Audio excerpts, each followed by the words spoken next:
Okay. They're just waiting for YouTube to kick in. And then we'll get started.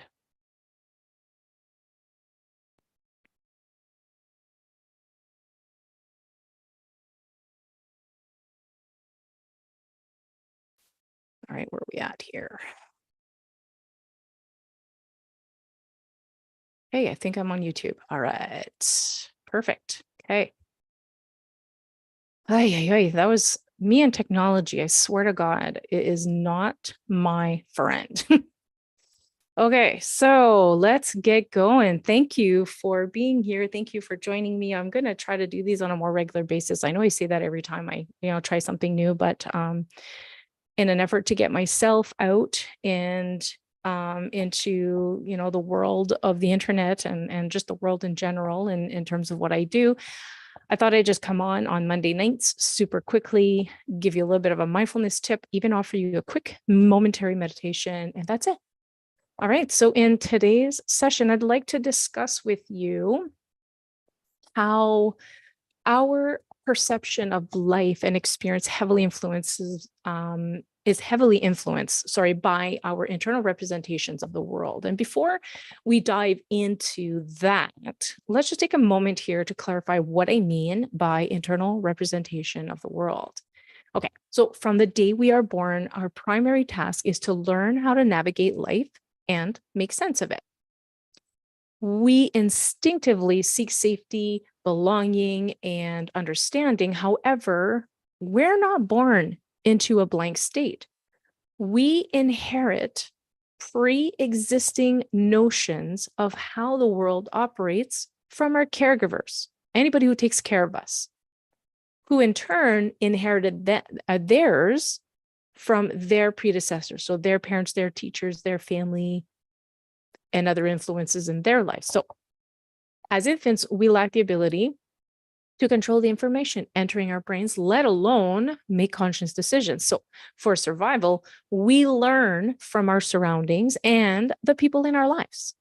We absorb these lessons and we start building this framework for understanding our surrounding and our world. And it is this framework that then shapes our perceptions and our behaviors and responses to the world around us. So once we establish this framework for survival, belonging, and understanding, it becomes the foundation for how we approach these experiences, all new experiences. So when we're faced with something new, our mind will automatically draw from past experiences to guide us in navigating any new situation or circumstances at the present time. So it'll pull from a memory to try to guess or generalize what we're going through at this time. Now, all of our past experience and relationships in some shape, way, or form leave lasting imprints on our minds. So therefore, these experiences influence how we relate to ourselves, others, and the world. In a way, our past experiences act as filters coloring our perception and experiences. So for example, if you've had a traumatic childhood, you might code similar situations as dangerous, leading to feelings of anxiety when placed in a similar circumstance in adulthood. Now, these internal representations formed throughout your life will shape your view of the world and affect your beliefs, your emotions, your choices, and ultimately your behavior. So in essence, our perception is filtered through these internal representations, which act as lenses through which we view and experience life. And it is these filters that control what we pay attention to and what we dismiss as unimportant, therefore influencing our subjective reality. All right, so that's how the internal representations happen. I know that that's a very quick explanation of that. And I mean, I can go on and on and on and on about that because there's just so much there. But the point of today was seeking to understand, and that is based, you have to understand perception itself. So when we experience something, our interpretation of it is often based on what we see, hear, smell, feel at that moment. And we interpret these situations or experiences through the lenses of our beliefs, right? I've said that. So now that you get it, there are three primary ways of seeing. And the first is seeing through our eyes, which we've been doing since we were born. It's how we learn. It's how we adapt. It's how we survive, by observing, doing, and experiencing life. However, when we rely solely on visual observations, we adopt a mindless approach to life because we make assumptions based on what we see and feel. Now, this helps for survival, but it's not really helpful when we're trying to improve relationships, how we act or behave, or even how we communicate, because our experience is a very subjective. When we see with the eyes, our experiences are very subjective to how we feel based on what we're going through. And the second way of seeing is through reasoning, a skill developed over time, particularly in academic settings. Now, this involves drawing conclusions from facts and observations. And, while it's not inherently flawed, it can be limiting because it's rooted in our personal experiences and beliefs. So our deduction may include important clues from other perspectives. Sorry, it may exclude, not include, exclude. So our deductions may exclude important clues from other perspectives. And this is limiting because it doesn't factor in the other perspectives or realities. It's very subjective still from our own personal experience. But then there's seeing with the heart, and that's the heart of today, right? When we see with the heart, as Antoine de Saint-Exupéry once said, it is only with the heart that one can see rightly, for what is essential is invisible to the eye. And what I think he means is that perceiving without preconceived judgments. It's about seeking to understand, accepting imperfections in ourselves, but also in others, and really truly embracing open-mindedness. Because when we see with the heart, we become more open to accepting different perspectives and seeking the truth. And it allows us to be authentic and congruent with our own values and free from judgment. So by becoming mindful of how we see, we can better understand our impact on others and change how we perceive ourselves, others, and our life experiences. So why is this important? Well, it's important because understanding these concepts can help you live more mindfully and allow you to open your mind to alternative truths and really expanding our capacity to perceive beyond what meets the eye.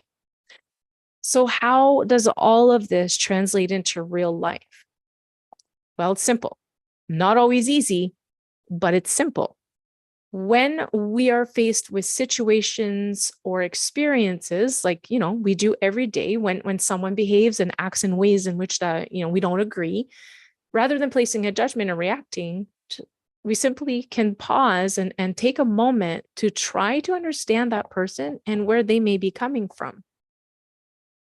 If you're not provided an opportunity to seek to understand, then simply accept that they are who they are and there's nothing that you can change about them, or there's nothing you can make them change, into, and move on. We don't need to judge everything and everyone. We can just simply let people be and situations be. So let me share a quick story with you. So there was a man on a bus on his way home from a tough day's work. He was looking forward to a quiet ride home after a very difficult day on the job. He got on the bus, found a seat, and proceeded to open his laptop to finish a report that he was working on. Now, just a few seats away, there was a man and his two kids. The children were loud and rambunctious, jumping from seat to seat, and the dad didn't even appear to care, didn't even try to quiet them. So the man observing this became more and more annoyed as the kids got louder and louder, and he was trying to write and he couldn't focus because these kids were just being total brats. He was trying to type and focus, but he just couldn't believe how any parent could let their kids be wild like that. Like, who is this guy? He's not even looking up, right? So out of frustration, he decided to confront the parent. Hey, man, you need to control your kids. They're being very disruptive and loud, and you don't even seem to care about how uncomfortable they are making us feel. And us, pointing to the rest of the people on the bus. The dad lifted his head and with tears running down his face, he said, "Oh, I'm so sorry. I didn't even notice, to be honest. We just left their mother's funeral and I'm grieving pretty bad. And perhaps they are too, but in their own way." Well, the man at this point feeling terrible for his, about his reaction towards the children and the dad, he immediately apologized and offered to entertain the kids until they got off the bus. It's pretty powerful stuff. You see, when we place hard judgments on people without really even trying to understand. Now, I'd be lying to say that it's easy, because often seeking to understand is not. And there's a lot of reasons for that. It's hard because sometimes we believe that what we know about something is right, and that stops us from trying to understand other people and where they may be coming from. Or perhaps we think that, another person is doing or saying, what they are saying is wrong and goes against what we believe in. And it can be difficult to put our beliefs aside and really take a minute to truly listen to hear the other person. And sometimes, people don't explain themselves well. The way they explain their thoughts and feelings might be confusing, making it more tough to figure out what it is that they're actually meaning. Or they may not know how to express themselves well with words. And I've experienced that. And I'm the person, especially when I'm upset, I'm not able to express myself in the way that, I really want to sometimes, because emotions can get in the way. When we're upset or angry, it's tough to listen properly to someone else's point of view. Speaking out of anger or frustration can be a barrier, because when we think with our stress brain, we are thinking in fight or flight, and what we say and do may not be rational or calm. And there's a whole science behind the stress brain. Another tale for another time, I guess. But sometimes under these conditions, it's actually better to take a break and walk away, because things cannot be resolved in anger. And in some cases, we even have our own beliefs and opinions, and these can stop us from seeing things from a different angle. We can be blinded by our own interpretations and our own internal representations of the world. These pre-existing beliefs and convictions that I started this whole conversation with, they can cloud our position on an issue, because we can be so deeply entrenched in our own ideas and not open to accept that our own ideas are simply our perspective and not necessarily the perspective of others. Now, this is something that I struggled with for a really long time, by the way. I was so set in my own mind and my own ideas that I wasn't open to accepting other people. It's through work and self-awareness that I was able to overcome that. And obviously, seeking to understand takes time. Right? It's not something that happens super quickly, because it involves listening and asking questions and being uber patient. Because in seeking to understand, we need to take the time to sit down, discuss their thoughts and each other's thoughts, and ask each other questions, and be patient with one another to arrive to a consensus that truly understands and respects each person's perspective. Now, this is hard because when we feel we're right and the other person is wrong, it can be hard to see beyond our emotions and opinions about, whatever it is that we're talking about. But it really is about opening our minds. And trying to understand someone else means admitting that we might be wrong about something, or we have to let go of a belief that's attached to our identity and our values. And that can be really, really uncomfortable. Life throws at us some challenging experiences, and sometimes the best that we can do is agree to disagree. And in some cases, sometimes we just have to end the situation or end the argument or the conversation or even relationships. Because some topics are really complex, some situations are really complex and have a lot of different sides to them. And trying to understand all of it can be extremely tricky. There isn't a life manual at our disposal that tells us how to handle all of life's complexities. And so this is where sometimes we need to accept the situation or surrender to what is, or just go day by day working through these challenges in the best way possible. And sometimes nothing works. And all we can do is take care of ourselves. And this is when I advocate for meditation and self-reflection, because when we can put our ego aside and truly reflect from within, sometimes we can actually find clarity that we need and seek the answers that are actually already within us. So with that in mind, I would like to propose a super quick momentary meditation. So I want you to close your eyes for a moment and just go into your heart. And I want you to take a few breaths in and out through your nose.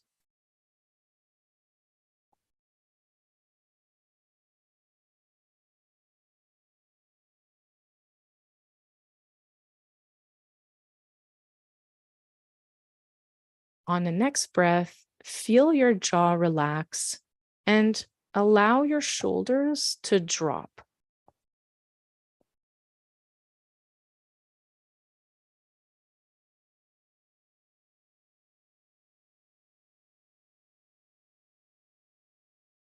And then bring your attention to your breath.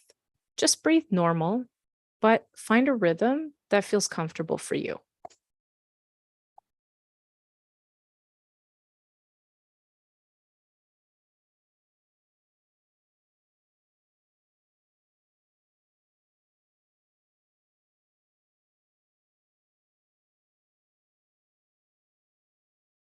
So now I want you to take one longer, slower breath in through the nose. Hold it at the top. And then as you exhale through your mouth, let out a big sigh. But just let everything go. You can do that again if you need to.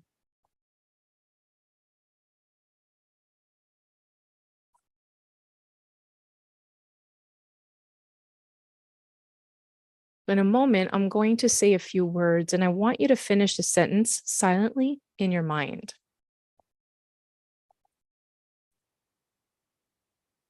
So listen to the response that comes to you as I say these words. It's time for me to.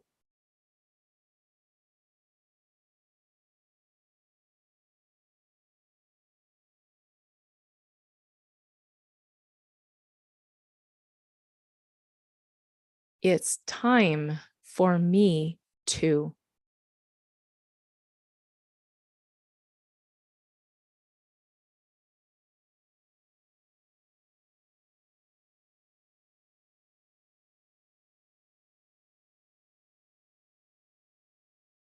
It's really time for me to.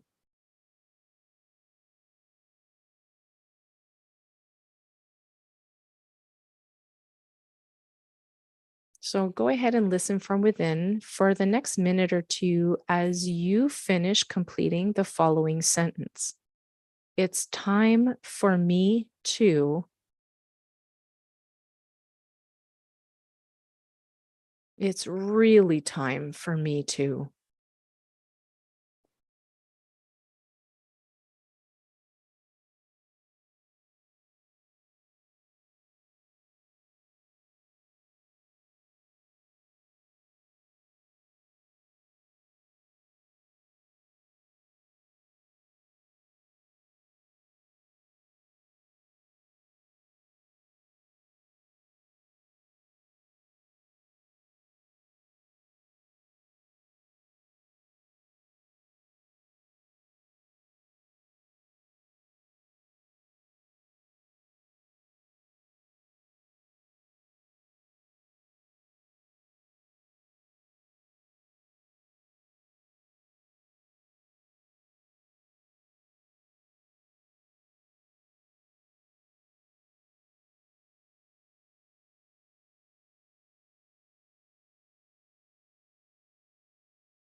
Now, pausing for a second, let it become totally clear in your mind what it is time to do.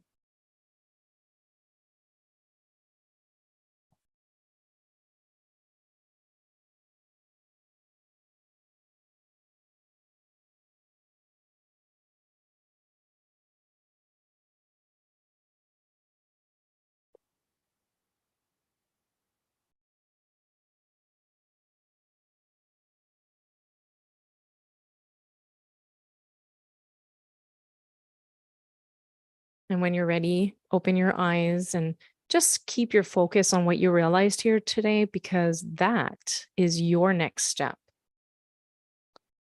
All right, so to finish today up, the idea with seeking to understand is that when we make the effort, we open the door to getting better along with people or getting along better with people.